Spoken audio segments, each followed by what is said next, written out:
I'm agreeing and then I'm disagreeing partially with Ken Sankara. Number one, gimomiyo corruption bedo shida maduong' e Kenya kaendi actually is not with the people with power. The corruption, there will be shida mar corruption ok bi rumo so long as jopiny obed awakened. Because kwarango, which one is the most powerful organ in Kenya? One, we have 3 organs of the government.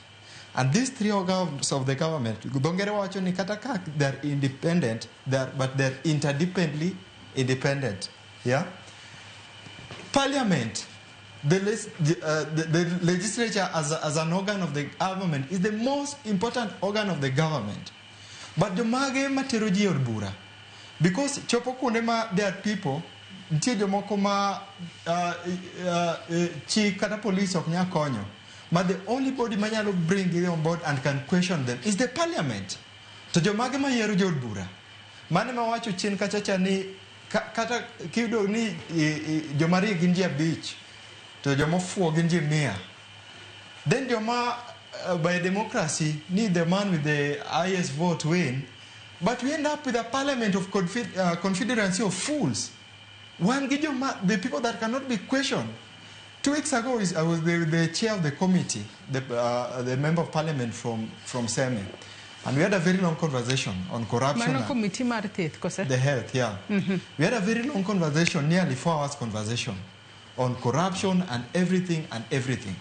And according to him, he was saying that the problem is with wananchi. Because shida maduong kalure gi mbaka manago gi jaod bura maseme wigere mokalo. Wacho ni tabu ntie kum jopiny. Nika jopiny nigi mindset moro machalo the cockroach, mindset maro luenda. Yeah? Ni an sama wacho ni adwa chung kata adwa kom, then they must nyaka bed gi majan moro, nyaka bed kaka miyogi. But the moment I cannot give them handout, the moment mo kanyal chiwo 100 kata 200, then I'm not competent enough. Singapore mine no wacho no. Their policy are grounded on 2 things. One, wacho ni meritocracy gi dongere. Meritocracy tiende ni okwa bagato gi familia mo ae. Ni ankora ana jawo yoma moro to tigat moro. Warango gato based on quality, meritocracy and competence. Tiende ni can riek and I can deliver, tangi record, the moral record of no corruption and competence. Then I'm eligible to be given a work. But the masani majo pinyero tere odbura. Gid joma audit gigi. That's why they'll be investing. And other is your pink ma pays minani mi wand out go aye. Mago pays wa bunge. Some of them work at CDF and some of these members money committees. They go there, they get bribed. To pesa magibedo bribe ni maybe richamo. Koro Samasha is not working. You are questioning the national government, which is not enrolled. Because the person should be questioned is the parliament. The president does not have much power. Kakwate Moachon. The power, Katiba Mar Kenya is one of the best Katiba. That's why I'm disagreeing with Ken. Katiba Maro nge shida. Shida and you compete. One give the ripple effect at the grassroots.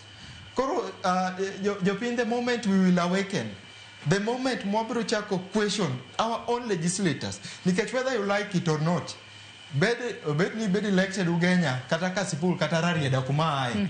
These people, the decision they're making national decision, not local decision for the constituencies. These people, they represent the national interest.